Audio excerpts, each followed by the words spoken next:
magandang tanghali. Kumikinang na ulaw, Diego Bandido.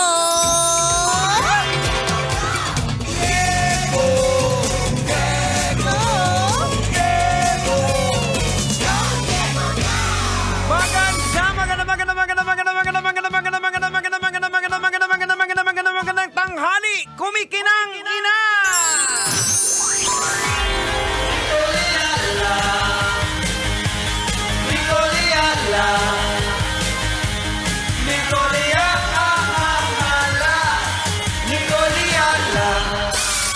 Dear Nicole and Diego!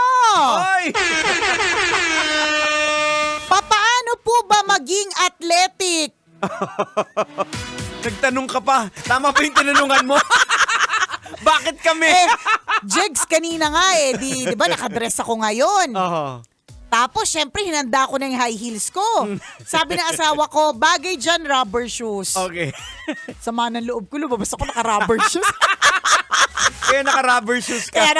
Kaya ako naka-rubber shoes. Ganon po yung bakit kami yung tatanungin sa pagiging athletic. Naging athletic ka na ba kahit kailan? I mean, was there ever a part in your life? Kasi minsan may mga ganyan din tayong nagiging season sa buhay natin na, ay, ano tayo as a sporty person, ganyan. Oo, naalala ko, nasa Yes FM pa ako nun. Yung tumatakbo ako every morning. Dito, sa around CCP Complex. Yun yung medyo nagpapa-abs pa tayo. Wow!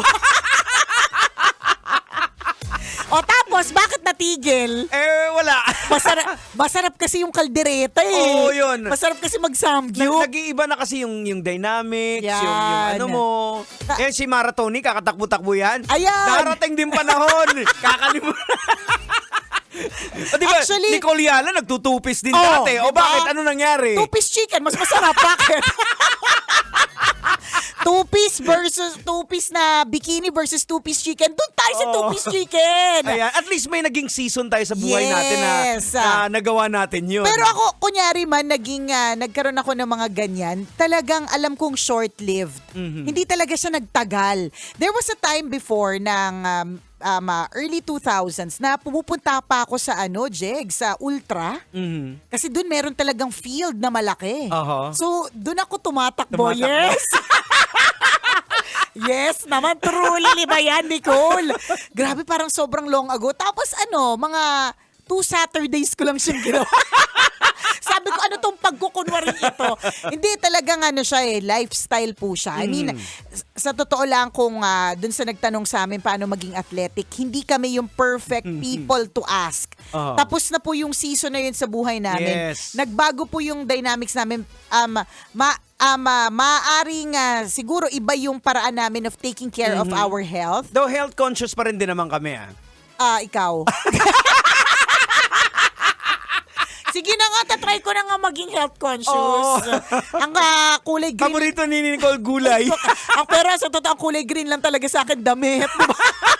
Ang kulay green sa akin, hindi kinakain. Pero yun nga. Yun sa mga kinakain, no? Di ba? Correct. So yun na siya. Parang as time goes by, yung pagiging health conscious, napupunta siya sa ibang mga bagay. Hindi yung necessarily tumatakbo. Kaya nakakabilib yung mga, pwede namang, for example, kahapon meron akong kasamang nag-dinner. Sabi ko, uwi ka na ba after? Ano na yun, Jigs? Parang mga magte-10. Sabi niya, hindi, tatakbo pa ako. Sabi ko, talaga ba? Kaya nabibilib ako sa mga gano'n na tatakbo ka pa sa gitna ng lahat. So it really is a lifestyle. So kung paano maging athletic, hindi kami yung mga tamang tao na tatanungin. Tanungin niyo yung mga athletic. Tama. Kasi hindi talaga namin sasabihin. Kasi tingnan mo anong reaction ko. Ha? Hindi ka na lang ba matutulog? Umuulan kaya? Masarap kayang humiga. Pero at least may naging season sa buhay namin na naging, athletic kami. Uy, pero nung nag-gym ako dati, aaminin ko na ang intention. Ang intention ko talaga, lalaki, na hindi ko alam. Mas ang intention din nila ng mga lalaki doon ay lalaki din. Ang dami ko kaya naging friends na Beck sa gym. Nakaka-lurkey. So, again, babalik kami sa'yo. season siya ng buhay namin and it Ayan. was a short stint. So hindi kami yung perfect person. If you really want to have an athletic lifestyle, yung mga ganyan, ang tatanungin mo talaga yung eksperto. Hindi ka Oho. dapat magtatanong lang doon sa mga taong naka-rubber shoes. Hindi Oho. porke naka-rubber shoes yan Tama. ay talagang athletic person yan. Maaaring pinilit lang sila ng Oo. mister, ganon. Ayan, depende kasi sa like for example sa trabaho mo. Dati si Rakitera, 'di ba naglalaro ng badminton Badminton. lagi yan nung Oo. nagkaasawa. Ano na Wala rin. na. Iba na yung laro. Iba na yung binabadminton nila. Kung ano man yun, shuttlecock? Yeah. Hindi shuttlecock ang tawag, di ba? Yun ang tawag sa ano. Yun nga, yung hinahampas. Oh, shuttlecock, yun yung tawag. Oh. So, nag-iiba, nagbabago. Oo. Parang ganyan. Kaya nga may naging Mojako season din tayo. Meron. Oo. Ganon, so seasonal siya. May season na parang feeling healthy. Pero sana kung gusto mo talagang karirin, lifestyle talaga siya. Oo, lifestyle change Oo. talaga siya. Pero titingnan mo rin din yung lifestyle na gusto mong pasukin. Pasok din ba siya sa way na yung trabaho na sa meron ano mo, ka? Kasi correct. may mga trabaho kasi na demanding, gustuhin mo man. Oo. Pero wala kang oras kung saan mo to gagawin. Oy, pero sabi ng mga kaibigan kong active ang lifestyle, healthy and active ang lifestyle, mga rason lang daw natin yan. Kasi kung gusto, may paraan. Kung ayaw, maraming dahilan. Sabi ko nga sa iyo, yung friend kong writer kahapon na si Oo. Kenneth, hi kay Kenneth, tatakbo pa eh. Tatakbo pa Kung siya. hindi man siya, kasi hindi daw siya nakatakbo bago ng dinner. So tatakbo siya after ng dinner. O, di ba? So, ibig sabihin, kung gusto may paraan, kung ayaw, maraming May dahilan. dahilan. Maraming dahilan. Nakaka-lurkay. So, again, ask the experts. Oo. Parang katulad lang yan ng pagdating sa mga alahas, pupunta ka kay Mayat de la Rosa Yes, Fine oo Jewelry. naman. Hindi Kabisado niya eh. Kabisado niya. Alam niya kung alin ang tunay, puwet ng baso sa tunay na diamonds. Oho. Hindi ka yung pagdating sa alahas, magtatanong ka doon sa talyer. Oo, tsaka hindi lang Diba? basta-basta bibili ka ng alahas. Kasi ibig sabihin, halimbawa, wala ka ng lieg, basta Oo. bibili ka lang na ano. Hindi May naman. mga purpose kasi din na na para ma-highlight yung lieg mo, Yan. yung collarbone mo. Alin ba yung babagay sa'yo, Yan, yung mga oo. ganon. So, makukuha mo yun kapag ka ang kausap mo ay eksperto. Oo. Hindi mo siya makukuha dun sa gasoline boy na parang maganda naman yung hikaw na suot niya, Oo, di ba? yan, oo. Hindi eh. May binabagayan May binabagayan. Oo. So, ganun din. Pagdating sa, kanino ba ako magtatanong sa mga particular kong mga issue, ang tatanungin mo ay yung mga taong swak doon. Ayan. Di ba? So, dapat tinatanong si Mara Tony. Yan, si Mara Kasi Tony. yun, no, tumatakbo. Correct. Ayan. Kami, alam mo, isang beses lang nga ako yata, Jegs, nag-join ng fun run. Tapos, ang inano ko pa, 3K. Oho. Tapos sabi ko, ganito nakakapagod. It's a no for me. ako Oh. nag-try kami ng ni Totoy ng 10K eh. Oh, ano nangyari? Eh, sabi ko, kaya ko naman takbuhin 10K kasi si Totoy, sabi niya, shortcut na lang tayo dito. Pagdating namin, may medal na kami. Kasi tingnan mo, sa totoo lang, nakakuha ka ng medal. Pwede mo siyang i-post, pero did it change your lifestyle? Hindi eh. So lifestyle talaga siya. Tingnan mo, hindi po porket lahat ng tumatakbo sa 10K na nakakuha ng medal, pwede mong tanungin. Diba? Ay naku, siguro si Diego Bandido at Totoy ba to? Healthy lifestyle, active lifestyle talaga sila kasi may medal may sila medal. ng 10K. Oh. Hindi yung madali. Ang hindi mo alam, shortcut. Sabi ko, Parang- diretso tayo. Hindi, liko na tayo dito. Mas may mabilis na daan, di ba? Para magka 10K na medal, di ba? So you really ask the experts. Yun yung gusto nating ipunto na ang tatanungin mo ay ang expert Yan. dyan sa field na yan. Correct. Di ba? Hindi ka pwedeng magtatanong dun sa wala-wala. Oo. Ganon. And speaking of Mayat de la Rosa, shout out ko lang kasi kahapon nagkaroon kami ng parang mini press con. Nakita ko nga sa posting diba? ni Sir Richard. Nakakatuwa lang talaga na how a brand develops, 'di ba? Malalaman mo talaga, alam mo actually, sabi daw nila, malalaman mo ang isang tao, ang isang negosyo kapag ka nagde-develop na siya kapag ka ganyan. Meron ng mga press con. Yes. Yan, kinakausap na ng mga press. At higit sa lahat, sabi daw nila, malalaman mo talagang sobrang successful na kung ang intention na lagi ay tumulong sa iba.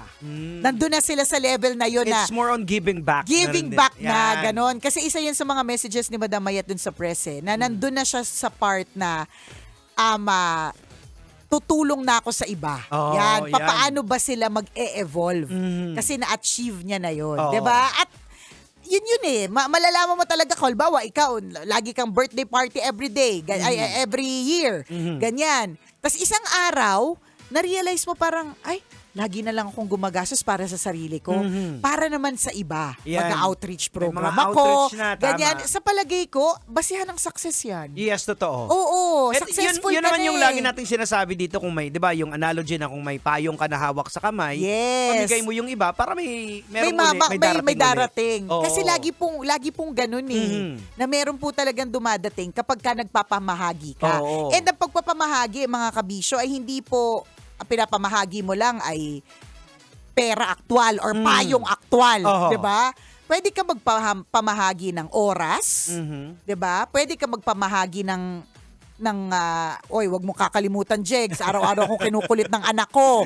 I-train mo daw siya. Sige, schedule natin oo, yan. pwede ka magpamahagi ng kaalaman, ng training, 'di ba? And that's sharing kasi honestly, may mga tao talagang ayaw nila i-share yun eh. Oo. Ay, yung knowledge ko, akin lang to. Tama. May Kanya-kanyang mga- paraan yan kung paano kumita. O kung, diba? magbibigay man ng kanilang knowledge, yung titipirin niya. Oo, di ba? Yung iba, hindi ko na bibigay sa'yo. Oo. Baka gamitin mo ba, mas yumamang ka pa sa akin. Di ba? May mga ganun eh. So, kung ano yung pwede nating i-share po natin. Kasi Tama. hindi po natin alam kung gaano pala katindi yung shinare natin, kung ano pala yung impact na pwedeng ibigay nito dun sa tao. Yes. Akala mo wala lang yung sinabi mo sa kanya. Pero yung pala yung nagtawid sa kanya. Oo. Akala mo wala lang yung 80 pesos na shinare mo, yun na lang yung natitira sa'yo. Yung pala, yun yung maghahatid sa kanya pa uwi. O, kagaya na lang ng mga kwento ng mga tambalanista na dati pa, di ba? Oo. Na hindi nyo na nga maalala ni Chris dati. Correct. Diba kayo talaga nag-ano sa buhay ko. Nagtawid. Alam mo pa, because now, yung news about my thyroid cancer has been spreading. Yes. 'Di ba? Pinipick up na siya ng lahat ng mga news agencies, no? So, I get so many messages at lagi ko yan naririnig na it is our time bilang mga tambalanista na mag-give back through prayers. Magdadasal naman kami kasi nung mga time na kami yung problemado, 'di ba? Kayo naman po yung nagtatawid sa amin. Yung mga tawa ninyo yung dahilan kung bakit. Meron akong one particular na nabasa na, alam mo ba, nung nalaman ko na may autism yung anak ko, hindi ko alam kung paano ko itatawid at i-accept sa sarili ko yun. Ganon. Pero nagawa ko kasi sa mga tawa ko dahil sa inyo, na itawid ko dahil sa inyo. 'Di ba? And that's us not sharing aktual na pera kasi wala kami noon. Yes. Pero sharing laughter. So those can be shared. Mag-share po tayo kasi yun nga, ulitin natin, hindi po natin alam kung ano yung posibleng maging impact nung sharing natin sa kanila. Ako nga, meron din akong kakilala. Oh, na, sino yan? Ay, ito na. Sabi ng friend mo! Ang kakilala ni Diego Bandedo! Eto, sabi ng friend ko, pero sobrang tagal na ito, na dati daw, in-advise, masamang tao pa ako noon ha. Nag-advise Oo, ka. nag-advise Nung ako. masamang tao ka pa. Oh. In-advise ko Tapos, daw siya na ayusin yung sarili niya, na lumayo siya sa ganitong klaseng tawa. And true no enough, time nandurugista ka pa. siguro yun yung trip ko. O And true tapos, enough, naging mag-ayos yung buhay niya. Sabi niya, Sir Diego, hindi ko talaga makalimutan yung sinabi mo sa akin dati. Ngayon, eto na yung buhay ko. May sarili na akong tailoring. Oh, wow. Ang dami nang nag-order. Papadala na kami sa ibang bansa ng Oh. mga orders. diba? Yun yung sinasabi natin eh. Tingnan mo, nung time na sinabi ni Diego, I'm sure you don't understand. Baka nga durugista ka pa nun, baka langu ka pa sa drugs. Nakasabog lang ako. Alam mo, Ay, gawin mo. Ganyan. Bitawan mo na yan. Doon ka sa mabuti. Yun yung sinasabi natin eh, na ang words can make or break. It can heal actually. Oo. So let's also be careful with what we share. Yan. Kasi hindi natin alam na akala mo wala lang yung sinabi mo, yung pala nakasak. 'Di ba? In the same way, na yung kunyari yung sa'yo, akala mo wala lang, pero naging dahilan kung ba't siya naging successful. Ganon din actually kapag ka nagsabi ka ng hindi maganda, Totoo din. pwede ding maging dahilan kung bakit hindi siya maging unsuccessful. Oo, ma-depress siya. Ma-depress siya, ma-down siya, magka-anxiety siya. So lagi natin tatandaan, if we're going to share and hindi natin carry mag-share ng actual na kaching-kaching, Oho. 'di ba? Ang pwede nating i-share yung words of encouragement, Encouragement, yan. comforting words of advice na makaka-uplift because words can make or break. Yan, tama. Pero kung share nyo po kami ng alay, why not? Pwede. Let's go! Oras natin, 12:39. Ako pong kumikinang na ulo, Diego Bandido. At akong kumikinang ina mo, Nicole Liala. Kailangan pa bang i-memorize yan? Basic! Let's